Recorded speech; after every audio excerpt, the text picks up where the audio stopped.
Hi friends, ఈ video చేయడానికి కారణం నేరెళ్ళ రవిశాస్త్రి గారు. అంటే నా మిత్రుడే. ఆయన నిన్న ఐ డ్రీమ్కి ఇచ్చిన ఇంటర్వ్యూ లోపల ఒక థంబ్నెయిల్ చూడండి, రోజు మెడిటేషన్ చేస్తున్నారా, దానివల్ల లాభాలు నష్టాలని ఒక ఇంటర్వ్యూ ఇచ్చాడు. అది కొంచెం మన పిరమిడ్ సొసైటీ ధ్యానులకి కొంచెం కన్ఫ్యూజింగ్గా ఉంది. కాబట్టి ఆ వీడియో నాకు కొందరు ఫార్వర్డ్ చేయడం, నేను దాన్ని నైట్ చూడడం, రవిశాస్త్రి గారితో కూడా మాట్లాడి డిస్కషన్ చేయడం, తర్వాత ఇలా వీడియో చేస్తున్నాను ఆయనకు చెప్పడం కూడా జరిగింది. అయితే ఇందులో రవిశాస్త్రి గారు చెప్పిన దాంట్లో చాలా మట్టుకు సత్యాలు ఉన్నాయి. అంటే వైరాగ్యం గురించి చెప్పాడు అతను. మెడిటేషన్ బాగా కనుక చేస్తే 90% ఓకే ఉంటారు, 10%లో మాత్రం వైరాగ్యం వస్తుంది అని ఒకటి చెప్పారు. అది అయితే నేను కూడా ఈ సబ్జెక్ట్ చెప్పేవాడిని. మెడిటేషన్ చేసినప్పుడు గంటలు గంటలు కనుక మీరు మెడిటేషన్ చేస్తే చాలా సున్నితత్వం అయిపోతారు. ఒక వాటర్ గ్లాస్ కూడా లేబట్టలేము, పేపర్ కూడా చదవబుద్ధి కాదు, ఎవరితోని మాట్లాడబుద్ధి కాదు, ఏ పని చేయబుద్ధి కాదు అని నా సబ్జెక్ట్లో కూడా నేను చెప్పేవాడిని. కానీ అది కూడా ఒక స్థితి. నువ్వు వేరే స్టెప్కి వెళ్ళాలంటే దరిదాపు 90% మెడిటేటర్లో ఈ స్థితి వస్తుంది. గంటలు గంటలు ధ్యానం చేసినప్పుడు ఆ స్థితి కూడా కొద్ది రోజులే ఉంటుంది, తేలిపోతుంది మళ్ళీ అది. కాబట్టి ఈ వైరాగ్య స్థితి అనేది కొద్దిగా జాగ్రత్తగా చూసుకుంటే ఆ స్థితి దాడతాం, కానీ అది నష్టం జరిగించేది కాదు. ఇక రెండో విషయం ఏంటంటే, నేను అది చూసి చెప్తున్నాను, పాయింట్అవుట్ చేసుకున్నానని.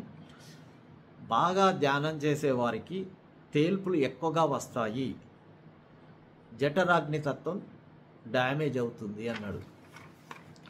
అసలు మన శ్వాస మీద ధ్యాస అనే ధ్యానంలో డ్యామేజ్ అనే వర్డ్కు తావే లేదు. ఎందుకంటే ఈ ధ్యానంలో తప్పు చేసే అవకాశమే లేదు. ఆయన ఏమంటాడు, ధ్యానం చేసే వారికి తేల్పులు ఎక్కువ వస్తాయి అన్నాడు. కొన్ని సందర్భంలో మామూలు కూడా వస్తాయి. మీరు ఎగ్జాంపుల్ చూడండి, మన పిరమిడ్లోకి వచ్చి కొత్తగా కూర్చునే వాళ్ళకి ఫస్ట్ వచ్చేది ఆవులింతలు బాగా వస్తాయి. అంటే కొత్తగా ధ్యానంలోకి వచ్చేసే వరకు ఆవులింతలు వస్తాయి, నిద్రపోతారు వాళ్ళకు. అంటే అర్థం ఏంటి, ఆ లోపల ఉన్న నెగటివ్ అంతా వెళ్ళిపోవడం కొరకు ఆ ఆవులింతలు వస్తాయి. కానీ మీరు ధ్యానం చేస్తే ఇది జఠరాగ్ని దగ్ధమయ్యి ఆవులింతలు చెటి కాదు. ఇది ఒక పాయింట్ నోట్ చేసుకొని, ఇది చాలా రాంగ్ ఇచ్చారు అది స్టేట్మెంట్. ఇంకో పాయింట్ చెప్పారు, బాగా ధ్యానం చేసినప్పుడు లోయర్ చక్రాస్లో ఎనర్జీ కోల్పోయి హయ్యర్ చక్రాస్ యాక్టివేట్ అవుతాయి అన్నాడు. అంటూ ఇంకో వాళ్ళ క్లాస్ పెట్టాడు.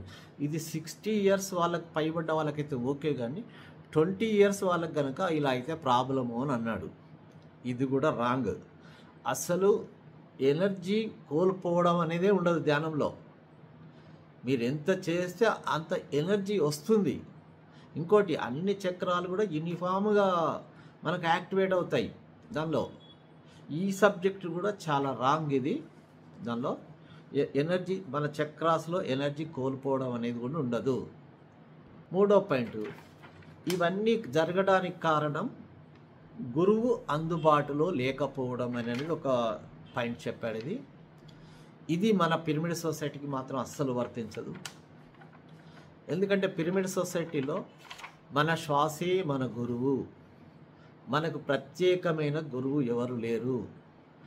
ఎంతోమంది యూట్యూబ్లో చూసి ధ్యానం చేసే వాళ్ళు చాలామంది ఎన్లైట్ అనే వాళ్ళు ఉన్నారు మన దగ్గర. కాబట్టి మనకు ప్రత్యేకమైన గురువు అవసరం లేదు. ప్రత్యేకమైన గురువు ఎందుకు అవసరం లేదంటే, మనది సింపుల్ టెక్నిక్, సహజమైన శ్వాసను గమనించాలి. ఎలాంటి టెక్నికలు ఉపయోగించకూడదు. అంటే నీకై నువ్వు పీలవకూడదు, వదలకూడదు, ఆపకూడదు.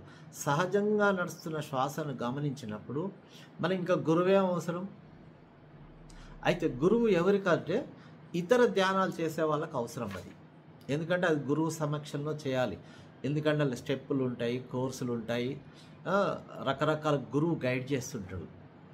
అక్కడ కనుక గురువు లేకపోతే వాళ్ళకు ప్రాబ్లం వస్తుంది. మన శ్వాస మీద ధ్యాస అంటే పిరమిడ్ సొసైటీ లోపల మనకు ప్రత్యేకమైన గురువు అవసరమే లేదు. ఎందుకు లేదంటే ఇలా తప్పు చేసే అవకాశమే లేదు. కాబట్టి ఈ రవిశాస్త్రి గారు చెప్పింది ఇది కూడా మనకు వర్తించదు. ఇంకో పాయింట్ చెప్పారు వాళ్ళు, చాలామంది చంద్రనాడి తత్వాన్ని వదిలేసి సూర్యనాడి తత్వాన్ని చేయడం వల్ల బాగా హీట్ పెరుగుతుంది అని చెప్పేసి ఏదో వాటర్ అదే ఎగ్జాంపుల్ చెప్పారు. అది అసలుకు మనకు చంద్రనాడి సూర్యనాడి అనే వర్డే వాడం మనం. సహజంగా నువ్వు శ్వాసను గమనించినప్పుడు మనం చంద్రనాడిని ఎక్కువ యాక్ట్ చేయడము సూర్యనాడిని ఎక్కువ యాక్ట్ చేయడం అనేది ఉండదు కదా. ఇక మీరు హఠయోగంలో ఉంటుంది చంద్రనాడి సూర్యనాడి సూక్ష్మ ఇవన్నీ ఉంటాయి అందులో. కానీ మన దానిలో సహజంగా నడుస్తున్న శ్వాసను గమనించినప్పుడు దానికదే ఆ కాస్మిక్ ఎనర్జీ ఫ్లో అయ్యి అది సెట్ చేసుకుంటుంది కదా. దీనిలో ప్రత్యేకమైన చంద్రనాడి సూర్యనాడి మీద దృష్టి పెట్టి చేసినప్పుడు నీకు అది అవసరం. మన పిరమిడ్ సొసైటీలో పత్రిజీ చెప్పిన ప్రకారము ఆయన సూర్యనాడి చంద్రనాడి అని ఒక వర్డే ఇంతవరకు నేనైతే వినలేదు అది. కాబట్టి ఇది కూడా మనకు అవసరం లేదు. ఇంకో పాయింట్ చెప్పారు, చక్రాలు సవ్యంగా ఉన్నాయా, అవి సవ్యంగా కనుక లేకపోతే ప్రాబ్లం అన్నారు. అసలు చక్రాలనే వర్డే వాడాం మనం, ఇంకా చక్రాల మీద దృష్టే పెట్టాం మనం. అలాంటప్పుడు అవి సవ్యంగా ఉన్నాయా లేవా మనకేం అవసరం.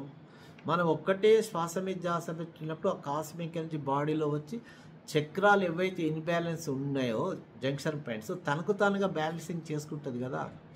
ఇక దాన్ని చూసుకొని సరి చేసుకునే అవకాశం కంటది. కాబట్టి ఏదైతే మన రవిశాస్త్రి గారు చెప్పారో ఇదంతా హఠయోగ ధ్యానానికి మాత్రం వర్తిస్తుంది కానీ మన పిరమిడ్ సొసైటీ పత్రిజీ చెప్పిన ధ్యానానికి ఏమాత్రం వర్తించదు. అన్ని ధ్యానాలు ఒక ఎత్తు అయితే మన ధ్యానం ఒక ఎత్తు. అన్ని ధ్యానాల మీద రకరకాల వాళ్ళకు పట్లుండొచ్చు, కానీ శ్వాస మీద ధ్యాస అనే ధ్యానం లోపల మాత్రం సరిగ్గా ధ్యానం బాగా చేసి ప్రత్యేకంగా అనుభవం పొందిన వాళ్ళు మాత్రమే ఇది ఎక్స్ప్లెయిన్ చేయగలుగుతారు. శ్వాస మీద ధ్యాసతోటి ధ్యానం చేయకుండా ఇతర ధ్యానాలు చేసి వాళ్ళు కంపేర్ చేసి చెప్పడం అనేది హైలీ ఇంపాసిబుల్. కాబట్టి ఈ రవిశాస్త్రి గారు చెప్పిన పాయింట్స్ ఏవైతే ఉన్నాయో ఆయన కూడా ఏం చేశారంటే అతనికి ఏదైతే ఆయనకు జాతకాలు ఆఫీస్ ఉందో అక్కడికి రకరకాల ధ్యానాలు చేసి వచ్చిన వాళ్ళ అనుభవాలను తీసుకొని మాత్రమే చెప్పాడు. అతను నాకు క్లారిటీ ఇచ్చాడు, నా దగ్గర ఇలా ఇలా రకరకాల ధ్యానాలు చేసిన వాళ్ళు వచ్చారు కాబట్టి వాళ్ళ క్లారిటీ ఇచ్చాను, నేను అదే ఐ డ్రీమ్కి ఇచ్చాను, నేను ఓన్లీ దీని గురించి చెప్పలేదు అని కూడా ఆయన క్లారిటీ ఇచ్చాడు. కాబట్టి అందులో అది దానికి వర్తిస్తుంటుంది కానీ మనకు మాత్రం వర్తించదు. కాబట్టి మీరు ఏమి కన్ఫ్యూజ్ కాకండి. దానిలో శ్వాస మీద ధ్యాసలో ఏ గురువు అవసరం లేదు, ఏ తప్పు చేసే అవసరమే రాదు. కాబట్టి మీరు నిరంతరంగా మంచి నిరభ్యంగా ఎలాంటి సందేహం లేకుండా ఆ వీడియోను పట్టించుకోకుండా ధ్యానం చేయండి. Okay, thank you. Kishan Reddy. నా సెల్ నంబర్ 9849336202. మళ్ళీ ఒక 2-3 డేస్ లోపల ఇంకొక వీడియో వస్తుంది మనది. అదేంటంటే జూమ్ సెషన్లో ఏదైతే బాగా ధ్యానం చేస్తున్నారో దాని మీద నేను క్లారిటీ ఇస్తాను. అది ఓకే, థ్యాంక్ యూ.